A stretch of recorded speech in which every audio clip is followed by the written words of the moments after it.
they were getting rid of meth and they burned it. Well, the vents weren't working properly. Oh, they burned the meth at the crematorium? Yep. Oh, I think I heard something about this. Yeah. And so a bunch of animals and staff got high off of meth, secondhand meth.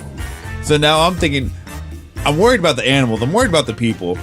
But now I'm thinking to myself, am I about to see some random pups and kitties like addicted to methamphetamine, like scratching on the scratching on the sidewalk, trying to like? I'm wondering, does that actually happen? So what happened with the animal?